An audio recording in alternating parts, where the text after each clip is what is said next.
राधे राधे पंडित जी। राधे राधे। किसी भी व्यक्ति को अगर मृत्यु को बहुत भय लगा रहता है जी। उसे ये लगता है कि वो आज मर रहा है, कल मर रहा है, डर लगा रहता है हमेशा, तो क्या ये हम हाथ के जरिए या कुंडली के जरिए जान सकते हैं ये लक्षण, और इसकी क्या उपाय हो सकते हैं? राम राम जी। देखो भाई, जैसे किसी व्यक्ति में ये लक्षण उत्पन्न हो जाएं, उसको ऐसा लगे कि मैं मरने वाला हूँ, तो ऐसा दो कारणों से होता है। जो गोचर ग्रह होते हैं ना, एक तो वो कुंडली होती है जो पैदा होने वाली होती है। जैसे मान लो पैदा होने में किसी की कन्या राशि है या किसी की मीन राशि है, तो वर्तमान में जहाँ राहु होगा, जैसे वर्तमान में मीन राशि में राहु चल रहा है, तो वहाँ वाला वो व्यक्ति कहेगा कि मुझे मर जाना है, मुझे अच्छा नहीं लग रहा है। वो अपने हस्बैंड से या जो उसका जीवन साथी है उससे झगड़ा करेगा और उसको मृत्यु का भय लगा रहेगा, उसको लगेगा कि मैं मर जाऊँगा।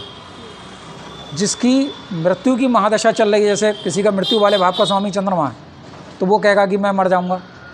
अच्छा, हाथ से भी पता कर सकते हैं। हाथ में जो हमारा सीधा हाथ है ये होता है कर्म का हाथ, जो हम कर्म कर रहे हैं। तो उसमें किताबों में तो ये वाली लिखी है आयु की लाइन, लेकिन प्रैक्टिकल देखने में ये आया कि ये वाली आयु की लाइन होती है, क्योंकि ये मणिवन तक जाती है और मणिवन बोलते हैं, सही है ये जो लाइनें हैं। मैं पास से क्लोजअप करके दिखा दूंगा। तो ये हाथ तो कर्म का हो गया। हमने इसमें ये लाइन देखी कितनी लंबी है, कहीं कटी तो नहीं है बहुत, और ये प्रारब्ध है, यानी जो हमारा जन्म है, तो इसमें देखना हमने कितनी लंबी है। जैसे मान लो किसी की आयु कम है, अब वो पूजा पाठ कर रहा है, किसी का आशीर्वाद ले रहा है, हाथ जोड़ के ऐसे प्रणाम कर रहा है, तो उसकी जो आशीर्वाद देगा बदले में, अगर वो सामने वाला व्यक्ति पूजा पाठी है, धर्म कर्म वाला है, कोई ज़रूरी नहीं है वो ब्राह्मण हो, कोई गैर ब्राह्मण भी बहुत पूजा पाठी हो सकता है, कोई देवी जी का बहुत भक्त हो सकता है, वो बदले में कुछ तो बोलेगा ना। उसने कहा कल्याण हो, या तेरी उम्र बहुत हो, शतायु हो, या चिरंजीवी हो, तो उस आशीर्वाद से व्यक्ति की आयु बहुत बढ़ जाती है। वो अकाल मृत्यु जो है ना, अकाल मृत्यु को भय हट जाता है। इसके संबंध में कथा है, मृकंडू ऋषि के पुत्र थे मार्कंडेय। अगर आप कहीं कई पुराण पढ़ेंगे, 2-4 पुराणों में ढूंढने पे आपको मिल जाएगी वो, तो उनकी आयु बहुत कम थी, तो उनके पिता ने कहा कि तुम लोगों को नमस्कार करना शुरू करो। मृकंडू ऋषि ने मार्कंडेय ऋषि जी से कहा, जब उनकी आयु छोटी थी, उन्होंने सप्त ऋषियों को प्रणाम किया। उन्होंने कहा चिरंजीवी भव। तो मार्कंडेय ऋषि ने कहा कि भाई मैं चिरंजीवी कैसे हो सकता हूँ, मेरी तो आयु बहुत कम है, मैं तो शिव जी की यहाँ पूजा कर रहा हूँ। तो उन्होंने कहा कि हमारी तो दिया गया आशीर्वाद तो कभी ख़त्म ही नहीं होता, चलो ब्रह्मा जी से इसका हल पूछते हैं। उन्होंने अपनी आदत के अनुसार ब्रह्मा जी को भी जाके प्रणाम किया। तो ब्रह्मा जी ने भी कहा शतायु भव। महाराज हमारी तो आयु बहुत कम बताई गई है, हम शतायु कैसे हो सकते हैं। फिर उन्होंने कहा इसका समस्या का हल हम चलो भगवान भोलेनाथ से पूछते हैं। तो भोलेनाथ ने कहा कि ब्रह्मा जी का आशीर्वाद और सप्त ऋषि का आशीर्वाद जो है वो टलेगा नहीं, और आप जितना चाहें उतनी लंबी उम्र तक जी सकते हैं। तो एक कल बीतने पर उनका एक बाल गिर जाता है, एक बाल क्षय हो जाता है, वो बहुत लंबी आयु को प्राप्त हैं। तो कहने का सारांश इतना है कि किसी के आशीर्वाद से आयु घट बढ़ जाती है। आपका सीधा हाथ कर्म का, आप अपने अच्छे कर्म रखो, आपकी आयु बढ़ जाएगी। अब आपने पूछा क्या हाथ से और कुंडली से जान सकते हैं?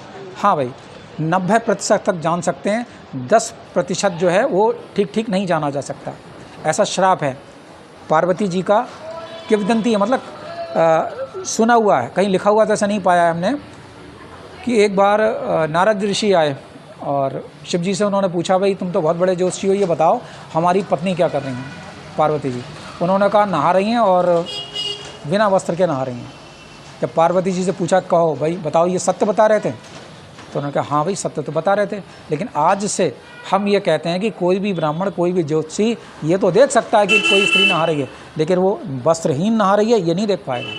तो 100% कोई भी व्यक्ति नहीं देख सकता, 90% तक वो देख सकता है। तो अब आइए आगे मैं हाथ के हिसाब से बताता हूँ, देखना कि किसी की आयु कितनी है, और कुंडली के हिसाब से भी बताता हूँ। अपनी बुद्धि विवेक के अनुसार समझाने का प्रयास करूँगा, और हर व्यक्ति अपनी बुद्धि विवेक के हिसाब से समझेगा। जैसे एक क्लास में 100 बच्चे होते हैं, तो 100 में 100 नंबर नहीं लाते हैं, कुछ 30% लाते हैं, कुछ 60% लाते हैं। तो मैं जितना समझाने का प्रयास करूँगा, हो सकता है किसी की समझ में बहुत आ जाए, किसी की समझ में कम आए। तो आइए मैं आपको दिखाता हूँ। देखिए ये हाथ है बायां हाथ, ये हाथ कहलाता है प्रारब्ध का हाथ, और किताबों में आपको आयु लाइन मिलेगी ये, लेकिन कहा यह जाता है जिसकी आयु, ये मणिवंत रेखा कहलाती है, जिसकी ये वाली रेखा मणिवंत तक चली जाती है वो 120 वर्ष जीता है। लेकिन आज तक किसी की रेखा ये मणिवंत तक हमने नहीं पाई है, हो सकता है आप पाओ। तो हम इसे जीवन रेखा मानते हैं, बहुत से लोग इसी को जीवन रेखा मानते हैं।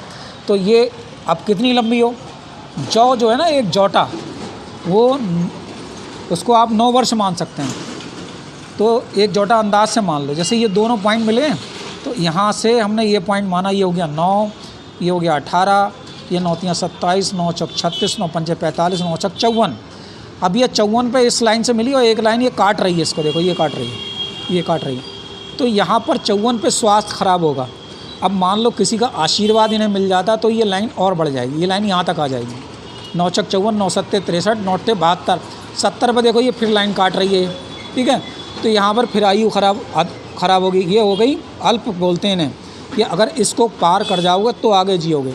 अब देखो इसके आगे ये लाइन यहाँ तक आई है, तो ये अल्प है। अगर ये यहाँ से बच गई तो यहाँ पे जाके, यहाँ से बच गई तो यहाँ पे, तो ये आशीर्वाद से ये आगे बढ़ाई जा सकती है।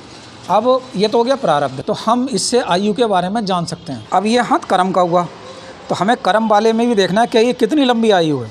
इसमें लाइन क्या बहुत लंबी है? अगर हम देखते हैं इसमें लाइन बहुत लंबी है, तो ये हमें किसी के आशीर्वाद से ये भी बढ़ती हुई नज़र आएगी। अब हम देख रहे हैं ये यहाँ से लेकर यहाँ तक, ये तो ये यहाँ से लेकर यहाँ तक गई। देखो ये कट लगा, एक ये कट लगा, एक ये कट लगा, ये परेशानियों के कट हैं ये। इसके बाद में ये धीरे धीरे होती हुई ये इसमें, इसीलिए हाथ आमने सामने देखा जाता है। देखो ये बढ़ती हुई जो है ये यहाँ तक आई हुई है, तो ये किसी के आशीर्वाद से ये लाइन बढ़ जाती है। आयु का विचार करते समय, हालांकि ये रोशनी इस लायक नहीं है कि हम बहुत स्पष्ट लाइनें देखें, तो दोनों हाथों का विचार करना चाहिए, प्रारब्ध का भी और कर्म का भी।